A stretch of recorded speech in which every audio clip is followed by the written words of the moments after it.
for our demo, the first three we'll do before the break. The fourth one Bob's going to do after the break.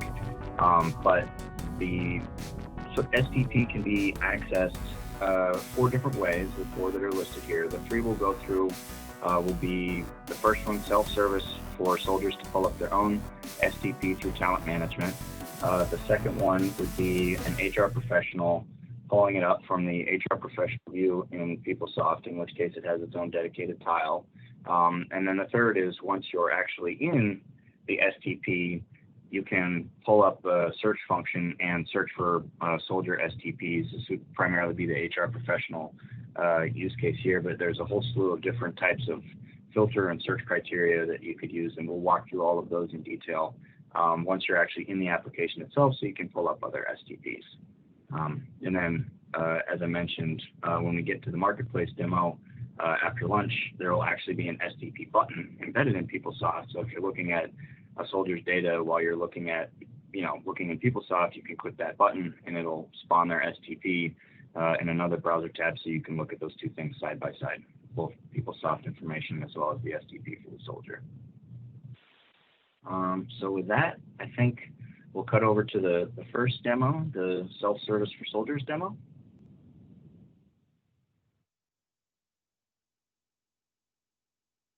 Okay, so what we're looking at here obviously is the login screen. So we'll go ahead and log in.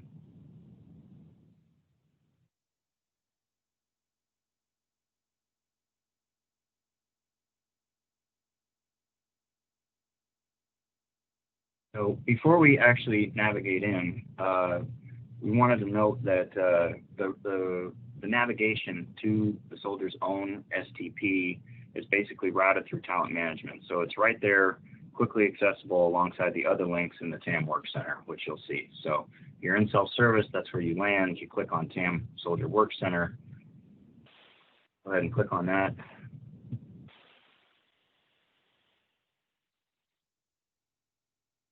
And so right here on the left, you can see under My Profile is the soldier talent profile. So within a couple of clicks, the soldier has immediate access to their own STP, which will demonstrate launching the soldier's own STP just by clicking on the link.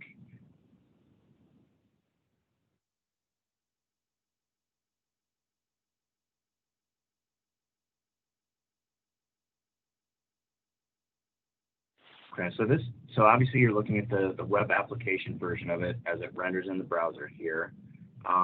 The STP is built on the Angular stack, so it dynamically adjusts to whatever amount of screen real estate or form factor or device that it's being run on. So right now you're looking at a conventionally landscape-oriented monitor view. But what we'll do here is we'll resize the browser a couple different times so you can see essentially how it would appear basically on other devices or on a differently orientated monitor. So if we take it out of the desktop view and we bring the side in a little bit slowly, basically you'll see this thing refactor itself in real time so that it will mimic how it would look on perhaps an iPad or an Android tablet. So drag that in, and now we'll take the scroll bar down and up, and basically all those sections that were in sort of a horizontally orientated rectangle, maybe take the scroll bar down more slowly down to the bottom and then back up, because the refresh is not completely fluid for the view here. So basically it's all that same content, except it's resized and reorientated in case the user was viewing it through a tablet. And obviously it's being manipulated with a mouse cursor, but it's mobile and touchscreen enabled based on the Angular framework. So you could just be dragging your finger up and down to achieve the same effect.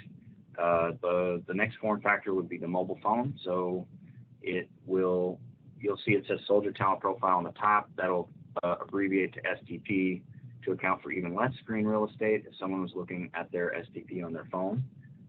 So once again, we'll very slowly take the scroll bar down and back up. And you can see that basically there's only room for one subsection now in terms of the width of the screen. But at the same time, all the content is still there.